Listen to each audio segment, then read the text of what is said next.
Okey, Assalamualaikum dan selamat Hari Raya. Hari ini adalah Hari Raya kedua. Jadi projek engine S1R aku dah habis, dah tamat lah. Semuanya okey. Jadi video kali ni adalah video terakhir tentang engine X1R. Aku tak boleh kata ni engine ES sebab ada orang kata engine ES ni lain sikit, ada kat gearbox. Jadi kita teruskan dengan review.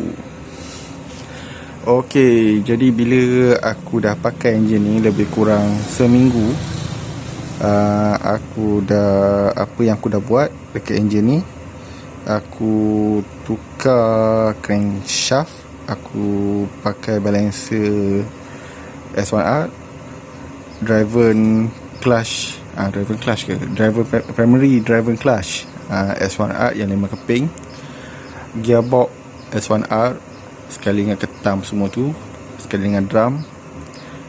Lepas tu cover engine kedua belah, iaitu belah clutch dan juga belah magnet aku pakai yang S1R punya.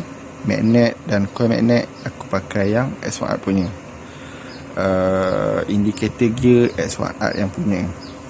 Jadi itulah yang aku dah transfer daripada enjin yang aku beli tu, enjin scrap tu, aku transfer masuk ke dalam enjin aku ni. Okey, jadi kalau kita nak cerita pasal masalah dengan enjin ni, masa aku pasang mula-mula tu memang ada problem sikit dengan bunyi. Aku tak pasti bunyi apa. Aku syak bunyi bearing yang tak masak lagi, ataupun mungkin minyak hitam tak betul-betul circulate ataupun tak betul lalu dekat semua part enjin. Sebab tu ada sedikit bunyi macam electric starter yang tak kuat. Aku lupa nak ambil video masa ada bunyi tu. Tapi kebetulan kawan adik aku pun ada ambil video tu. Jadi video ni aku cilok lah daripada Facebook Ding Panjang. Jadi bunyi dia lebih kurang macam ni.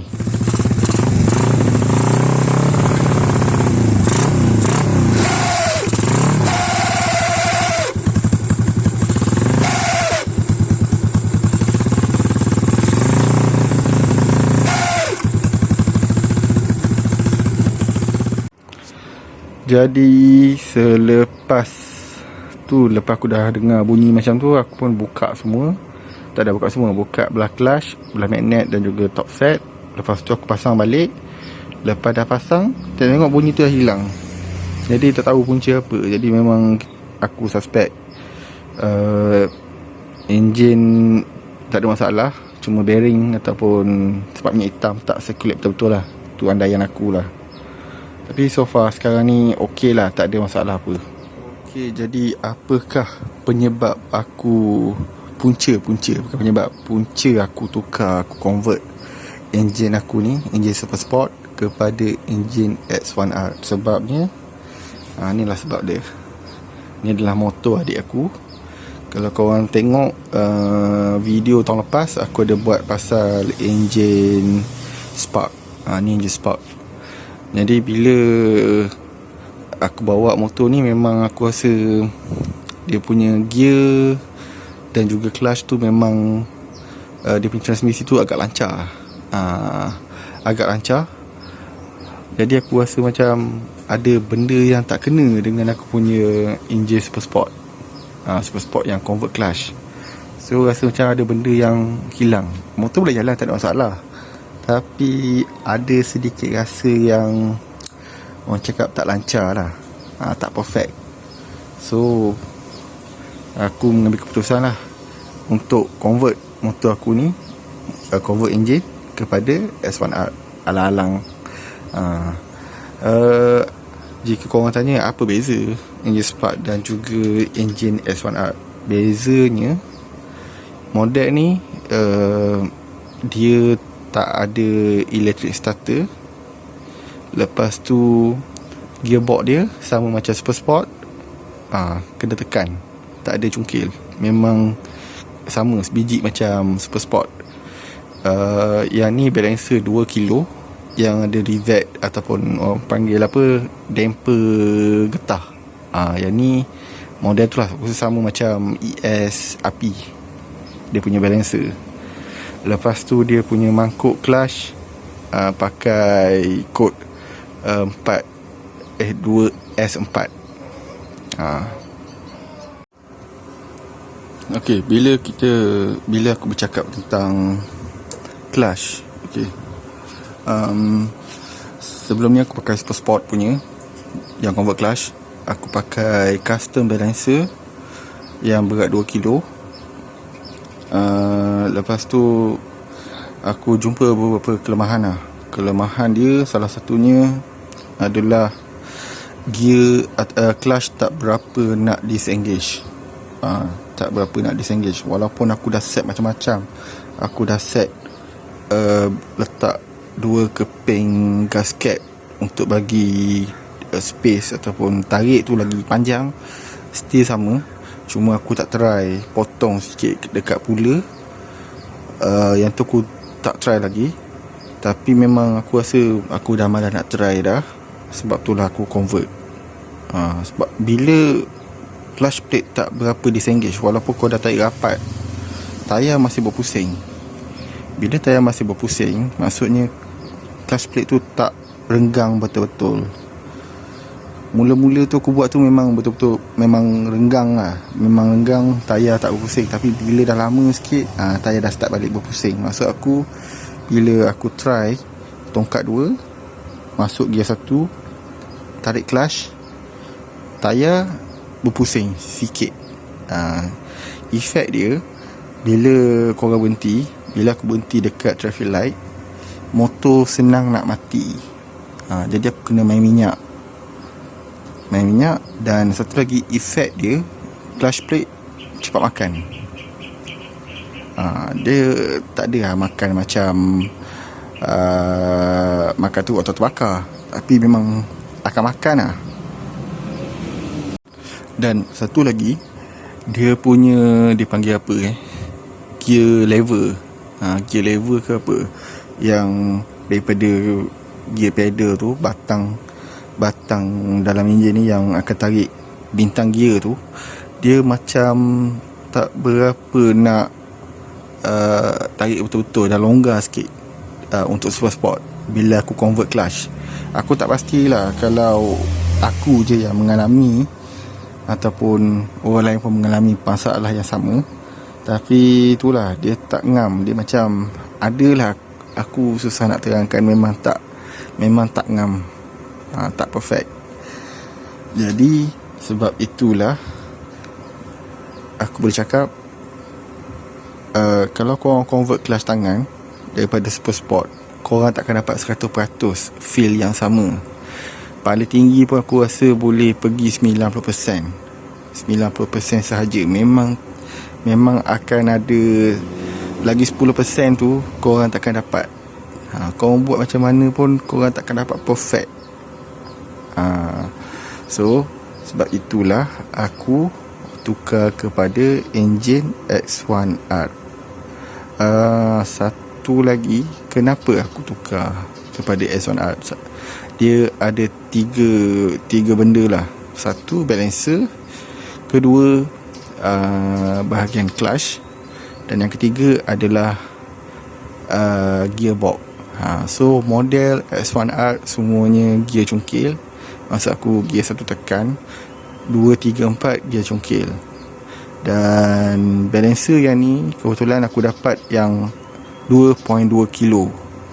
Dan kira rezeki jugalah, aku dapat yang 5 keping clutch plate yang kod dia 2S6 ataupun sama kod dengan 2S4-2.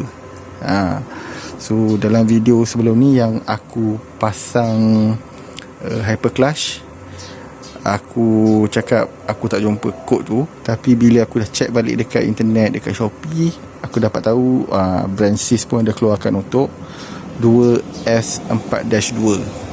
Brand lain aku tak pasti. So setakat ni ada 2 brand je. Sis dan juga Evo. Uma aku tak pasti. Aku tak pasti sebab aku tak pernah pasang. Jadi susah nak bagi jawapan part tu.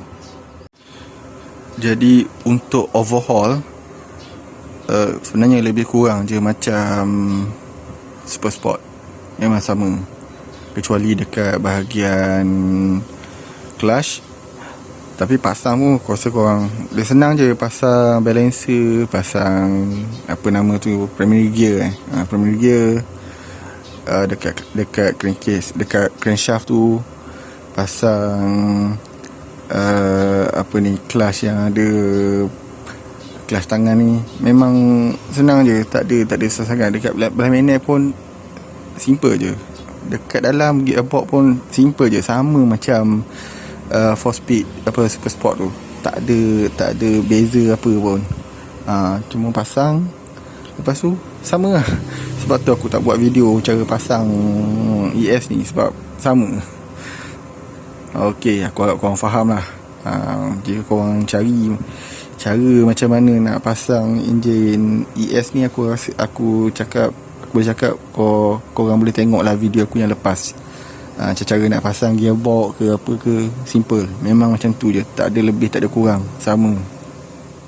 Okey, jadi saranan aku, jika korang nak modi clutch tangan, baiklah korang pakai enjin S1R, ES ataupun Spark. Jika korang nak main gear cungkir, carilah S1R ataupun ES. Jika korang cuma fikir nak pakai clutch tangan, cari je Spark, sebab enjin Spark murah sikit. Aku mungkin orang cakap convert clutch tangan yang biasa tu kan, dah cukup lah. Tapi bagi aku tak apa nak cukup. Tapi terpulang pada pendapat masing-masing. Tapi pada pendapat aku, nanti lambat laun korang akan cari juga benda ni. Jadi terpulang lah. Bagi aku, jangan buang masa, convert clutch tangan yang original daripada kilang. Dia memang 100% perfect. Korang takkan dapat jumpa dia punya kelemahan, dia punya flaw semua tu takkan korang takkan jumpa. Mungkin ada sikit, tak ada benda yang perfect. Tapi ni kita kata dia punya benchmark dia. Bila korang dah dapat, dah rasa, korang akan setujulah dengan kata-kata aku ni. So untuk pengguna ES yang tengok video ni, simpanlah motor anda dengan baik. Jangan hilang, jangan sampai kena curi. Jadi untuk transmisi gear ni, gear ES ataupun S1R, masa aku pasang enjin ni, aku pun check lah dia punya gear drum. So aku dah buat video tu sedikit pasal the gear drum, ikut pemahaman aku. Dan aku pun tak pasti mungkin betul atau tak, tapi okey, jadi ini adalah tentang transmisi gear di antara Super Sport dan juga ES. Jadi masa aku pasang enjin ES ataupun S1R tu, aku dapat tengok lah macam mana transmisi gear congkir tu berlaku ataupun terjadi. Sebelum ni aku memang tak pernah pakai motor yang pakai gear congkir macam 125Z ke RZ ke. Jadi inilah first time aku pakai motor yang gear congkir. So ada sedikit teruja. Sebelum ni aku pakai Wave, SS dan juga LC lah. ES5 aku pernah pakai. Motor pak aku yang dah hilang. Okay, so dekat sini ada dua. Aku lukis lah. Aku lukis secara pemahaman aku. Aku tak pasti benda ni betul ke tak. Jadi kalau salah, korang tegur. Kalau betul, korang iakan je lah. Okay, so dekat sini aku dah lukis dua part, iaitu Super Sport dan juga ES. Ni gear bomb, ni jalan gear bomb. Okay, yang ni adalah bintang dia. So dekat sini adalah gear bomb ataupun gear drum untuk Super Sport. So So kalau korang tengok, aku cuma lukis macam ni je lah maksud aku sekarang ni adalah jalan ketam. Yang ni pun jalan ketam, tapi aku beza ni dengan ni. Yang ni 360 ataupun dia infinity. Macam korang tengok ni jalan ketam dia 1 dan 2. Dia bersambung untuk super sport. Manakala untuk ES dia tak bersambung. Dua jalan ni hujung dia tak bersambung. Dia macam sampai sini je. Contoh je lah dia sampai sini je. Yang sini memang besi lah, memang tak bersambung, memang penuh lah kat sini. Okey, dan dia akan start balik kat sini, dah pusing balik. Mungkin dalam 270 degree ataupun 300 degree, aku tak pasti. Aku pun tak ada apa sampel untuk ES punya. Aku dah pasang dekat motor kan. Okey, jadi dekat sini adalah jalan ketam tu. Jalan ketam ni ada dua. So kita akan tengok naik turun. Maksudnya naik ada perubahan gear lah. Yang ni straight, memang tak ada perubahan dekat gearbox. Sama juga macam ni. Yang ni straight dan yang ni naik, ada pertukaran. Yang ni straight, yang ni naik, ada pertukaran. Jadi kalau korang tanya aku dekat mana titik-titik neutral ke apa, aku pun tak pasti. Jadi aku andaikan lah setiap titik tu, dekat sini titik-titik yang berubah tu adalah pertukaran gear. So kita pergi kepada super sport dulu. Aku buat straight je, sebab aku tak pasti yang mana naik yang mana turun. So kalau kita tengok, dia akan start dengan N 1, 2, 3, 4. Dan daripada 4 ni kita boleh free gear balik. Sebab tu kita tengok bintang dia N 1, 2, 3, 4 N. Cuma masa dekat gear 4 ni, jika motor bergerak, korang tak boleh nak suka-suka hati nak free gear. Korang kena berhenti, sebab dia dah lock. Gearbox super sport ada lock dekat gear drum. So memang tak boleh nak masuk ke N. Untuk motor aku lah. Motor korang, kalau korang boleh free gear masa gear 4 tu, memang aku tak pastilah. Tapi motor aku memang tak boleh. Jadi kita pergi dekat ES ataupun S1R. Okey, macam aku terangkan tadi, jalan ketam dia ni, ketam left right ni memang tak bersambung. Lepas tu point dia akan start dekat hujung. Maksud aku starting jalan dia, pemalaan jalan ketam tu, dia akan start dengan 1. Lepas tu dia akan pergi dekat N 2, 3, 4. So kenapa? Sebab bila korang tekan, dia akan pergi ke 1 dulu. Lepas tu bila korang cungkil, dia akan pergi ke 2, 3 dan 4. Dan untuk free, dia tak sama macam super sport. Korang boleh terus langkah, sebab dia tak ada jalan yang infinity. Maksudnya sekarang ni yang 4 ni, dia dah hujung. Dia pun dekat hujung. Yang ni dekat tepi. Okey, yang ni dekat belah right, yang ni belah left. So yang ni dekat sebelum hujung left. Yang ni dah hujung right. So untuk buang gear ataupun untuk drop gear, korang kena tekan satu-satu lah. Kena tekan bukan cungkil. 4, 3, 2, N ataupun 4, 3, 2, 1, N. So sebab itulah dekat bintang dia akan jadi N. Korang tekan 1, dan bila korang cungkil, dia akan langkau. Dia akan langkau kedua. Sebab N ni dia duduk dekat atas ni, memang susah untuk dia melekat. Sebab bila, bukan susah sangat, tapi memang bila korang kadang-kadang bila korang cungkil tak berapa kuat, dia akan pergi ke N balik. Sama juga macam korang free gear. Kalau korang tekan kuat sangat, dia akan pergi ke 1 dulu. Ataupun jika korang tekan slow daripada 2, dia akan pergi ke N. Jadi 1 and 2, 3, 4. Dan yang ni kosong. Sebab apa kosong kat sini? Sebab dekat sini adalah kawasan yang yang tak ada jalan. Yang tak ada jalan, apa nama ni, ketam. Maksudnya kat sini lah. Kalau korang nampak, sini adalah sini. So itu saja penerangan untuk transmisi gear LC 4 speed 5 speed aku tak pasti. Jadi video sampai sini je. Selamat Hari Raya. Aku minta maaf lah kalau ada terkurang ke ataupun terlebih ke, ataupun ada konten yang aku buat ni mandai-mandai je. Jadi kita jumpa dalam video seterusnya. Okay, bye.